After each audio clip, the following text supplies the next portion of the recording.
Assalamualaikum warahmatullahi wabarakatuh. Berjumpa lagi di pelajaran layanan jaringan. Kemarin kita sudah membahas tentang OSI layer. Sekarang kita akan membahas tentang proses komunikasi. Proses komunikasi yang terjadi pada komputer ya. Oke, kita lanjut. Di sini Bapak akan membahas tentang komunikasi pada jaringan komputer dan telepon. Poin yang pertama, jaringan komputer adalah jaringan telekomunikasi yang memungkinkan antar komputer untuk saling bertukar data. Oke, selanjutnya tujuan dari jaringan komputer. Setelah ada pengertiannya, Bapak akan menjelaskan tentang tujuannya. Di sini kalian bisa lihat tujuan dari jaringan komputer adalah agar mencapai tujuannya. Udah jelas ya, kalau misalnya kita membangun jaringan komputer, berarti kan ada yang memberi dan ada yang menerima.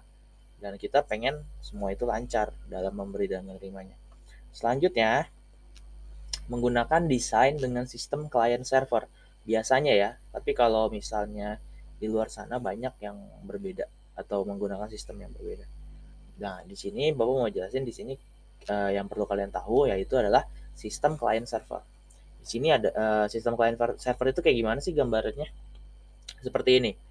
Jadi pihak yang meminta atau menerima layanan disebut klien, oke, klien, dan yang memberikan atau mengirim layanan disebut server. Jadi klien itu yang menerima layanannya, server itu yang menyediakan atau yang memberikan layanannya.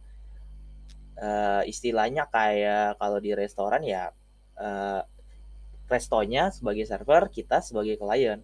Kita minta apa, server akan memberikan sesuai dengan pengaturan atau kapasitasnya. Misalnya kalau misalnya dia sudah di set restoran itu restoran lele misalnya, kita nggak mungkin dong minta yang lain misalnya selain lele. Nah, itu seperti itu. Jadi klien pun harus meminta sesuatu hal yang sudah disediakan oleh server. Jangan meminta sesuatu hal yang belum ada nih di server, belum disetting segala macam. Seperti itu. Ya lanjut. Di sini ada cara kerjanya. Cara kerjanya simple sih sebenarnya. Yang Bapak pernah jelasin juga. Jadi sinyal listrik maupun dalam bentuk gelombang elektromagnetik pada suatu jaringan komputer merambat atau memancar. Jadi mengalir seperti aliran darah dengan prinsip kerja jaring komputer.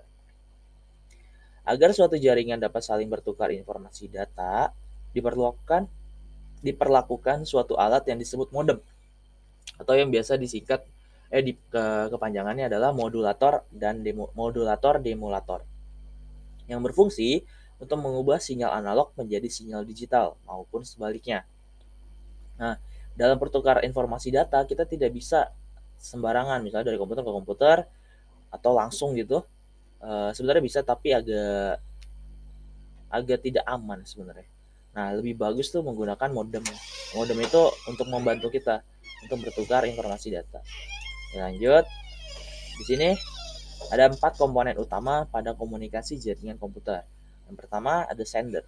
Sender itu adalah suatu proses dalam mana seseorang atau beberapa orang, kelompok, organisasi, dan masyarakat menciptakan dan menggunakan informasi.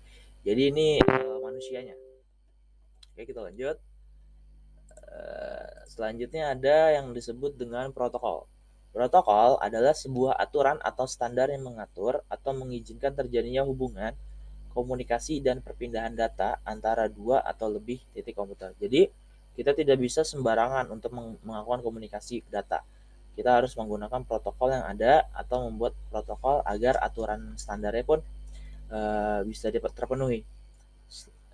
Selanjutnya ada receiver. Ada media transmisi.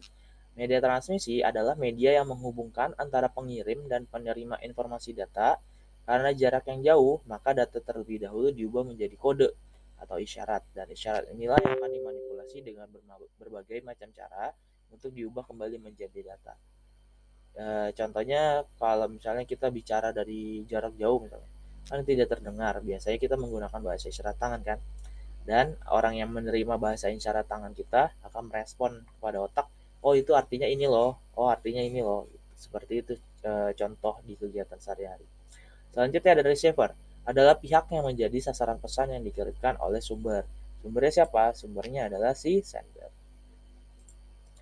Nah, oke, Bapak simpulkan dalam 4 komponen utama ada sender, ada protokol, ada media transmisi, ada receiver. Oke, cukup sekian dari pelajaran hari ini. Terima kasih. Assalamualaikum warahmatullahi wabarakatuh.